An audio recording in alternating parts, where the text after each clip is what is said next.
5 أكتوبر 2012 جيسيكا غيتجواي مشات بوحدها في طريق المدرسة وما عمرها ما وصلت. ما سينيالاو الاختفاء ديالها تال من مورا 8 ديال السوايع. القصة ديال جيسيكا غيتجواي غدور في أمريكا كاملة، كلشي غيساق لها الخبار.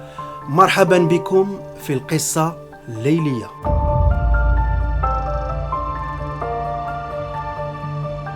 بارسيروس، مساء الخير، معكم سناب صباطة في حلقة جديدة في قصة واقعية ومرعبة في نفس الوقت. القضية ديال جيسيكا غيتجواي اللي اختفت. بارسيروس، تكاو مع راسكم، ديروا شي كاشة، طفيو داك الضوء، زيدوا في الصوت ويلا نديماريو هاد القصة. غتقولوا لي هاد القصة ديال الاختطاف قصة عادية، اختطاف عادي، غيكون غاشي سيد عنده 30 ولا 40 عام، حمق شوية في راسو، اختطفها. ولكن باش غتشوفوا كيفاش طرات هاد لافير غتدهشروا. انا براسي مازال مشوكي. المهم بارسيروس، كاع ما غنحرق لكم الفيلم، غنخليكم تكتشفوا راسكم. القصه ديالنا عاوتاني طرات في ميريكان. راكم عارفين ميريكان عامره بالحماق. حنا في الكولورادو في واحد المدينه صغيره سميتها ويستمينستر، اللي العدد السكان ديالها في ديك الوقيته ما كانش فايت 100,000 ساكن، في زنقه مور رقم 10768. فين كانت ساكنه جيسيكا غيتجواي 10 سنين، والام ديالها ساره 31 عام. هاد العائله ديال غيتجواي كانوا عايشين في واحد الحي بحال اللي تقول حي الرياض ولا بير رامي. في ديك الوقيته داك الحي ما كانش فايت 13,000 ساكن، وفي داك الكارتي كاينه مدرسه ابتدائي اعدادي والثانويه. التلاميذ كاملين كيمشيو على رجليهم للمدرسه. بحال جيسيكا كانت كتمشي للمدرسه على رجليها، كان عندها غا 20 دقيقه ديال المشي بين الدار ديالها والمدرسه. كانت كتلاقى مع اصحابها في نفس الطريق في واحد البارك، ومن داك البارك كيكملوا كاملين مجموعين للمدرسه. وهاد الجمعه 5 اكتوبر 2012 كانت جمعه عاديه. ساره الام ديال جيسيكا كتدخل بالصباح من الخدمه ديالها ديال الليل. ساره كتخدم الليل كامل في واحد الشركه ديال الانفورماتيك، كتخدم من 10 الليل حتى 7 الصباح. باش ما كتدخل للدار بالصباح جيسيكا كتكون مازال تما. ما تخافوش، راه البنت عندها 10 سنين، راه ما كتنعش بوحدها في الدار، حيت في الدار ديال ساره عايشه معها اختها بيكا وامها كريستين. ديما كيكون شي واحد بالليل، وبالنهار ما ساره كتنعس وبيكا وكريستين كيمشيو يخدموا. باش كتفيق جيسيكا الصباح باش كتمشي للمدرسه، في هذيك الوقيته نيت امها كتدخل للدار. جيسيكا كتهبط كتسلم على امها، كيفطروا بجوج في الطبله. من بعد جيسيكا كتمشي توجد راسها باش تمشي للمدرسه. بيدمان ما كتوجد راسها، امها كتوجد لها الباكطاج، كتقد لها الباطه ديال الكوتي وكتعطي لها الباكطاج. مع 8:30 ديال الصباح البنت كتخرج من الدار، كتبوس امها وكتختفى. ما عمرها ما وصلت لذاك البارك اللي صحاباتها كيتسناوها باش يمشيو للمدرسه. ساره طرقات الباب بالساروت وطلعت تنعس حيت كانت عيانه من الخدمه ديال هاد الليل. 8 السوايع من بعد عاد تعرف بان بنتها معمرها ما وصلت للمدرسه. مع 4 العشيه ساره كتفيق وما عارفاش الجحيم اللي عايشه بنتها في ديك الوقيته. مع الفيقه لقات بان عندها لي زابيل في التليفون وميساجات في العلبه الصوتيه. الو السلام عليكم، انا لا بنتكم كاع ما جات اليوم للمدرسه، ياك لاباس؟ ساره بياضت زرقت، ما عرفات شنو طرا، بدات كترعد. في ديك الساعه عيطات الاباء ديال صحاباتها اللي كيمشيو معاها للمدرسه، سولاتهم قالوا لها نفس الشيء، البنت راه ما وصلاتش للبارك فين كيتلاقاو. الدراري مشاو بلا بها للمدرسه.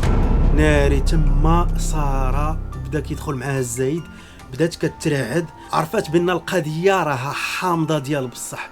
ويلي فاقت و8 السوايع وبنتها غابره. اول حاجه غدير غتعيط للبوليس. بعد 6-5 دقائق وصلوا عندها للدار. راكم عارفين الاجراءات باش كيكون شي واحد مخفي. اول حاجه كيبداو يدقوا عند الجيران، كيسولوا الجيران واش ما شافوا حتى شي حاجه انورمال، واش ما شافوش البنت. حتى شي واحد من الجيران ما شاف هذاك النهار. اكثريه مع 8:30 صوات كيكونوا في الخدمه ولا كيكونوا في طريق الخدمه ولا في ديك الوقيته كيكونوا ناعسين. حتى شي واحد ما شاف جيسيكا داك النهار. المهم البوليس داروا الطريق اللي كتمشي منها جيسيكا من الدار حتى للمدرسه وما لقاو والو. شويه بشويه السكان ديال المدينه بداو يخرجوا للزنقه بالليل. اشطاري داك الحي ديما مكالمي، ما كينوض فيه لا صداع لا والو. وداك النهار الجيروفارد البوليس كانوا شي 3 ولا 4 طوموبيلات البوليس، الجيروفارد دواوات اشطاري راكم عارفين التبرقيق. كلشي خرج للزنقه كيشوف شنو طاري. بداو كيسولوا الام ديال جيسيكا، بدات كتقول لهم راه بنتي راه اختفات. بداو كيخرجوا شويه بشويه، الناس بداو كيقلبوا عليها. راكم عارفين القوه ديال الحي صغير، كلشي كيكون معارف، كلشي داير يد في يد. التاليه ديال السكان تما اباء تا هما عندهم الدراري كيصيفطوهم للمدرسه على رجليهم. قلبوا البارك، قلبوا الدروبه كاملين. تصوروا معايا بارسيروس 500 متطوع خرجوا ديك الليله باش يقلبوا على جيسيكا. خرج واحد الانسبكتور متشائم قال لهم باش كنخرجوا نقلبوا على شي واحد بهذا الروطار كبير بحال هكا، المسافه اللي غتكون ضربات وغتكون ضرباتها على رجليها غتكون مسافه كبيره. واو خونا بوزيتيف ديال بصح. ساره في ديك الوقيته بدات كتشك بان الاب ديال جيسيكا هو اللي اختطفها. واحد خونا سميتو جيريميا براينز اللي عايش في اندبندنس في ولايه الميسوري اللي بعيده على الدار ديال جيسيكا ب9 سوايع. فسرات بان راهي مطلقه مع هاد جيريميا وبيناتهم ما كاين حتى شي صداع، ولكن الاب جيريميا براينز كيشوف بنته غا 2 ولا 3 مرات في الشهر والمسافه طويله وما كرهش هو يشوفها اكثر. كلشي بدا كيقلب على هاد جيسيكا. اختفاء ديال جيسيكا ريدجواي في التلفازه الامريكيه. الاخبار ولاو كيهضروا على الاختفاء ديال هاد البنت ديال 10 سنين. في نفس الوقت وحدين من المتطوعين لقاو الصاك ديال جيسيكا في الطريق بين الدار والبارك. الصاك ديالها ديال الماكله وواحد القرعه ديالها ديال الماء، بحال اللي تخطفات بعنف. هذيك النظريه ديال الاب اللي اختطف بنته ما بقاتش خدامه، حيت كون كان الاب هو اللي اختطفها كان يقول لها غا طلعي معايا للطوموبيل، كانت تطلع بلا عنف بلا والو. ولكن الاف بي اي خداو الاب ديالها داروه تحت مراقبه، داروا معاه التحقيق. راكم عارفين غاردافو. مشاو للدار ديال جيريميا قلبوها وما لقاو حتى لعبه، حيت من مورا الفراق ديال جيريميا وساره كان خصو يخلص واحد النفقه ديال 267 دولار كل شهر للام ديال جيسيكا، وكان شحال هادي تحاكم على العنف الزوجي. المهم لي زانسبكتور البوليس بداو معاه التحقيق، بقاو عليه بالاسئله والعنف. راكم عارفين البوليس. خونا جيريميا كله كيترعد، بدا يبكي ما عارف شنو طاري ليه. قال لهم انا ما عارف والو، ما عارف والو. شنو طاري؟ بنتي تالفه وانا خدامين كديروا معايا التحقيق بحال لي انا اللي داير شي حاجه. وعائلته وجيرانه كاملين شهدوا، قالوا بان السيد كان في دارو ذاك النهار، والتقلاب والتفتيش ديال الدار ديالو ما عطات حتى شي نتيجه. غير طلقوه. جيريميا خرج خدا الطوموبيله ديالو، طار خلط على ساره وداروا اليد في اليد باش يحاربوا هاد التهم. راكم عارفين حنايا في 2012 وانترنت داكشي كيمشي بسرعه، معلومه انتشرت بواحد السرعه خياليه. كلشي كيتهمهم بان الام والاب دايرين شي حاجه. داروا للام قالوا لها علاش خدامه بالليل وعلاش بالصباح باش وصلتي، علاش ما وصلتيش بنتك للمدرسه بالطوموبيل. راكم عارفين الضغط الشعبي كي داير. المهم 4 ايام من بعد اضطروا ساره وجيريميا يبانوا قدام العالم كامل في التلفازه الامريكيه. كانوا خصهم يبانوا ويغوتوا البراءه ديالهم. ساره طاحت بالبكاء وبدات كتطالب الرجوع ديال بنتها، وجيريميا تا هو عينو مغرغرين كيبكي من قلبه. واحد من المفتشين تريفور ماتيراسو قال قدام العالم كامل بان هاد الاب والام ما ليهم والو في القضيه ديال الاختفاء ديال جيسيكا. الجرادي ولي بارك اللي في النواحي كاملين تقلبوا، ما خلاو حتى شي قنت. القضيه ديال جيسيكا ولات قضيه وطنيه، وكل واحد عنده الراي ديالو. ها اللي كيقول تختطفات، ها اللي كيقول هربات غا من دارهم، ها اللي كيقول قتلوها. المهم راكم عارفين غير كطيح البقره كيكثروا الجناوه. 10 اكتوبر 2012 مع 6 ديال العشيه الاي بي سي نيوز غيقطعوا البرامج ديالهم وغيعلنوا بهذا الخبر المؤسف. Breaking news now out of Colorado. A body found in the desperate search for missing 10-year-old Jessica Ridgway. لقاو جثة في البارك بادريدج بعيد على الدار ديال لي ريدجواي ب5 كيلومتر فقط. الصحفيين اللي ما عارفينش في ديك الوقيته هي باش يحققوا ويأكدوا بان راه الجثه ديال جيسيكا اللي لقاو في داك البارك خاصها عده ايام، حيت الجثه اللي لقاو كاع ما مكموله.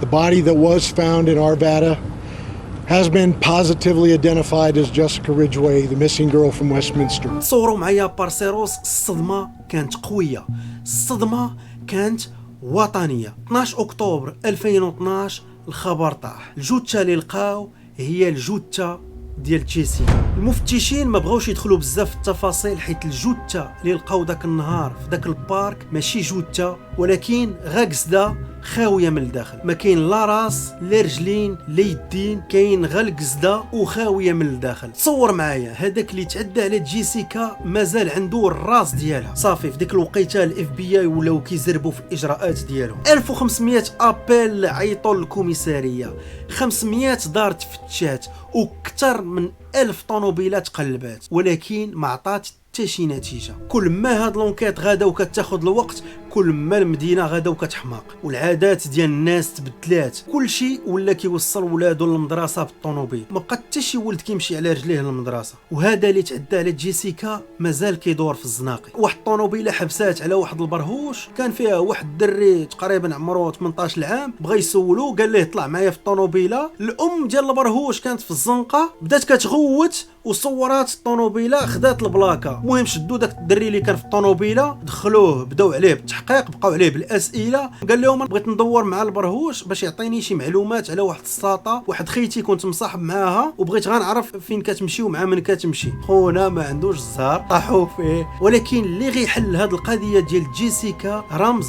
ديني. تصوروا معايا صليب بالخشب. 20 اكتوبر 2012 البوليس رجع بواحد العنصر جديد، لقاو واحد الصليب بالخشب حدا البلاصه فين لقاو الجثه ديال جيسيكا. وهذا الصليب هذا اللي بالخشب وراوه للعالم كامل، دوزوه في التلفازه. الصليب الخشبي هو اللي غيخرمز هاد لونكيت كامله. مور ما البوليس ورا داك الصليب الخشبي للعالم كامل، واحد المراه عيطات لهم قالت لهم بان انا الام ديال اوستين سيغ، وغتفسر لهم بان ولدها اوستين كان عنده نفس داك الصليب الخشبي، وكان تلفو في نفس الوقيته اللي اختفت فيها جيسيكا. وغتزيد تقول للبوليس بان راه شكات في ولدها، ومشات كتسولو بقات عليه بالاسئله، حتى قال لها بان راه هو اللي قتل جيسيكا، وبان مازال عنده اعضاء ديال ديك البنت في الدار ديالهم. وتصوروا معايا بارسيروس الاجواء اللي دايره في ديك الدار، راه الحماق. في 23 اكتوبر 2012 تم القبض على هاد